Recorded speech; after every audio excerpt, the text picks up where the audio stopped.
Hey there, and welcome to today's explainer. If you're in the 8th grade, or honestly, if you're just looking to finally master one of the absolute most essential concepts in all of math, you are in the exact right place. Today, we're talking all about how we measure movement and change, not just in math, but in life too. And hey, don't worry, there are 0 terrifying pop quizzes here today. This is just a crucial, really exciting lesson, because once you actually understand how to measure change, you kind of get a superpower. You can start to predict the future. So we're going to build this foundation step by step together. Here is our quick roadmap for today. We'll cover why slope actually matters, defining rise over run, the 4 types of slope, test your slope knowledge, and finally, the power of godly learning. Okay, let's dive into section 1, why slope actually matters. So here's the big idea. Slope is literally everywhere. Sure, mathematically, slope tells us how a line is moving, but it also measures how steep things are in our physical, everyday world. Think about it. When you're pedaling your bike up a grueling, steep hill, your legs are absolutely feeling the slope. When civil engineers build safe wheelchair ramps or design huge mountain roads, they are calculating slope. But it's not just physical steepness either. If you're looking at your savings account growing over time, that growth line has a slope too. It tells you exactly how fast your money is changing. Slope is just the ultimate tool for analyzing relationships, predicting future values, and solving some really complex problems in science and economics. Moving right along to section 2, defining rise over run. So, what exactly is it? Well, by definition, slope is simply a number, but it's a really special number. It compares the vertical change to the horizontal change between 2 points on a line. You can think of it as a ratio that tells us the story of how a line is moving.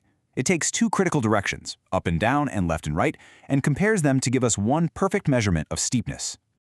And this brilliantly illustrates the golden rule we use to calculate that number. You should memorize this phrase right now. Rise over run. Rise is simply the change in y, meaning how far up or down the line travels. Run is the change in x, meaning how far left or right the line goes. You literally just take the amount the line rises and divide it by the amount the line runs. Vertical change divided by horizontal change. Rise over run. All right, let's get into section 3, the 4 types of slope. First up, we have the positive slope. Imagine you're out hiking, climbing up a mountain. You're moving forward and upward at the exact same time. If a line rises 3 units up and runs 2 units to the right, its slope is 3 over 2. Because both of those movements are in the positive direction, up and right, the resulting slope is a positive 3/2. This is the slope of growth. Now, contrast that with a negative slope. Instead of climbing up, imagine sliding really fast down a steep hill, hopefully without wiping out, right? If a line drops down 4 units, well, that's a negative rise of -4. If it then runs 1 unit to the right, your slope is -4 over 1, and that simplifies to just -4. A negative slope means things are decreasing as you move forward. Type number 3 is the zero slope. For this one, I want you to imagine you're just walking on a perfectly flat, level floor. You're moving forward, so you definitely have a run. But are you going up or down? Nope. Your rise is 0. And mathematically speaking, 0 divided by any number is just 0. So a completely flat horizontal line has absolutely no rise, which gives us a mathematical slope of exactly 0. And finally, we've got the undefined slope. Picture a straight vertical line, like a solid brick wall. If you try to calculate rise over run here, well, you can definitely rise up the wall, but you can't run left or right at all. Your horizontal change is 0. And as you probably know, you cannot divide a number by 0. It literally breaks the rules of math. Because it completely breaks our ability to run left or right, the slope of a purely vertical line is entirely undefined. Ready for section 4? Let's test your slope knowledge with a quick rapid-fire check. Here's question number 1. What is the slope of a line that rises 5 and runs 1?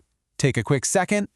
Yup, if you said a positive 5, you are absolutely correct. 5 over 1 simplifies right down to 5. Okay, question 2. A line goes down 2 and right 4. What's its slope? Notice that crucial word there, down. That means our rise is a -2. Over a run of 4, that gives us -2 over 4.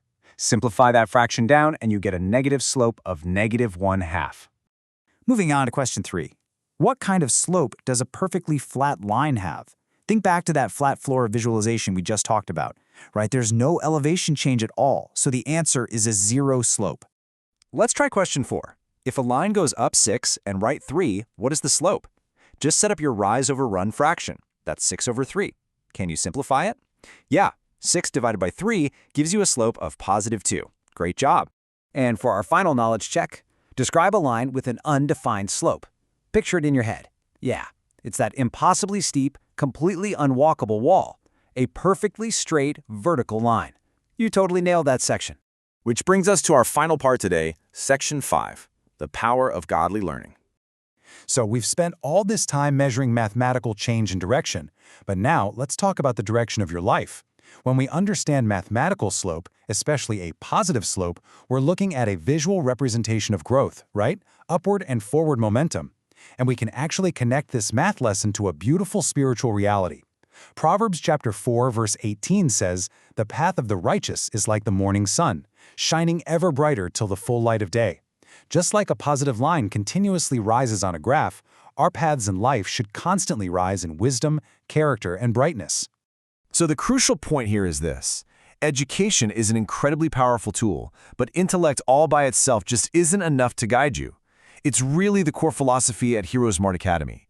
Education with morality, that leads to true wisdom, genuine growth, and ultimate peace of mind. But education without morality, well, that just leads to a pointless intellect. I mean, what is the point of being highly educated and calculating slopes perfectly if you continue to make bad life choices that hurt you and the people around you? You need a solid moral compass to direct all that amazing brainpower. And honestly, this isn't just some hopeful philosophy. It's a guarantee.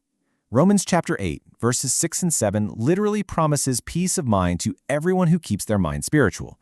Engaging with godly learning and pairing your sharp analytical math skills with a faithful spiritual mindset, that is what brings profound, lasting tranquility. That is the true experience of deep learning. Which brings us to our final thought. Today, you've learned exactly how to measure the path of a line using rise over run. But my real question for you is about your own path. How will you use your knowledge today to build a foundation of wisdom, morality, and peace? Keep your slope positive, keep rising, and keep seeking both intellect and character. Thanks so much for learning with me today, and I'll see you in the next explainer.